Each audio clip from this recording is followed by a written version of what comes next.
The Kala Ghoda district is uniquely charming, with its heritage buildings and majestic structures. What lends even more character to this area is that it's dotted with art galleries, cafes, restaurants, and designer boutiques. You could spend the entire day walking around.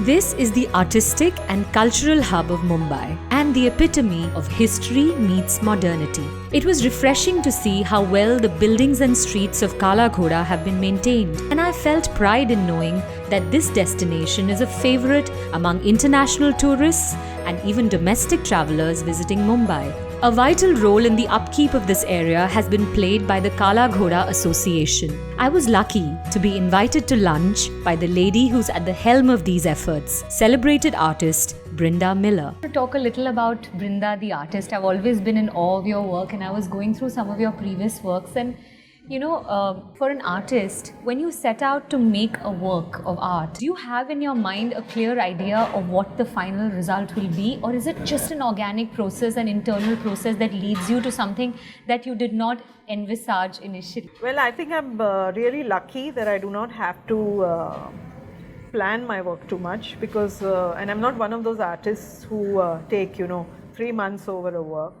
Sometimes I think I get the best results in the shortest period of time. But I think that comes through experience more than anything else. I don't plan my work. It's impulsive, it's impetuous, it's, call it what you like. Let's talk a little about the street food and the... Street food in the sense that it's not really street food. It's not the kind of street food that you get, from hawkers or from... eating on the road. It is a very sophisticated street food, which is what I think a lot of people love.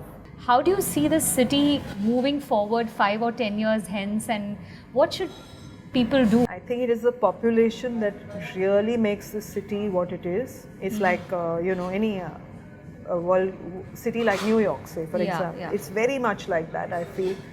And I always judge everything by the audience that comes to this festival. Really, people are wonderful, they're well behaved, they do not create any problems. And I think it's the city, it's the kind of city that we live in. Absolutely. Wow. Being a true foodie at heart, I decided to attend a pizza making workshop. The pizza has sure made a long journey from the streets of Naples in the 18th century to the swankiest restaurants worldwide. And we started from scratch, learning how to make the perfect pizza dough, how to roll the dough into the perfect pan, and how to bake it just as the Italians do. Though we call it fast food, making it the authentic way takes time and precision, but it was all worth the effort as the result was simply delectable. Before moving on to my next activity, Asad Lalji of Avid Learning shared his viewpoint on the festival. Avid is the public programming platform of the SR Group. It's basically the cultural arm of the SR Group, and what we do is a series of talks, workshops, partnerships, collaborations in the area of art, culture and heritage and literature. And we do this through the year, so we do about 100 programs a year. So it's a pretty significant and now established program.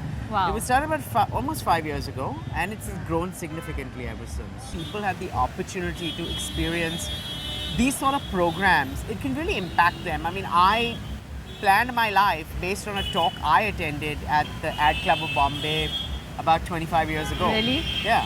And I really think that, if you hear something that resonates with you as a person, it could really help you chart your course. But again, with the arts, it's also personal. I really believe a lot has to do with your upbringing. Therefore, I think it's imperative for parents to actually expose their kids to this. Right. I know I've used to go with my mom as a kid to Jahangir Art Gallery, and there was a Rodin show I remember going to, which was something I remember. That's something we bring to Avid is, also the younger kids, is giving them that opportunity. Don't push them, let them come in and learn. If it's interesting, great. If it's not, no. Speaking of young minds, I was impressed with a group of students and teachers who had organized an art activity for the children of the NGO Mumbai Mobile Creches. In any event of this magnitude, how can you ignore the children? In fact, the students are the force of tomorrow. I have with me here a really bright young student from Aditya Birla World Academy, Devna. Tell me a little about this initiative. I saw that you were teaching Madhubani painting to this young girl from Mumbai Mobile Creche, which is an NGO in Bombay. Yes. So how did this start, and how do you feel this helps the children? So basically, these kids, they live at construction sites where their parents work. So what we do is we go over there and teach them whatever we can, almost every week. Right. Because like we want to give back to the society. Right. Academics is not everything. So today we've got them to Kala Ghoda to like make them explore a new aspect, which is art. Like what is life without colors? Yeah. So so they also kind of know what art is, and they also at the same time come to know about the Indian culture, the Madhubani painting. So yeah, and they seem to be enjoying it a lot. They really do. They really do. So in your understanding, how does art affect life? Like, is it just fun? Or is it a deeper message, and how does it change our life? What do you feel about it? I feel like art is something which has the power to show emotion. Yeah. Something which cannot be expressed via words is expressed via art. Right. Yeah. Like all the installations over here. Yeah. It just gives a deeper message, not something you can just say.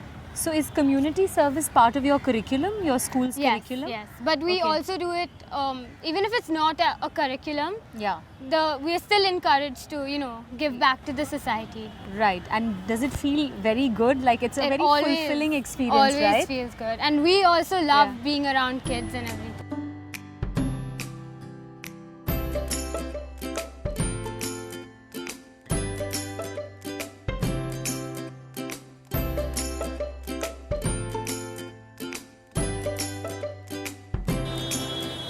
I think Devna was right. Art does not exist only for art's sake. It stirs within us strong emotions. And over a period of time, these emotions become the basis of change in our deep-seated attitudes and our behavior. Coming here and spending time at the Kala Ghoda Festival has left me inspired and sensitized. And so the romance with Mumbai, art and life continues.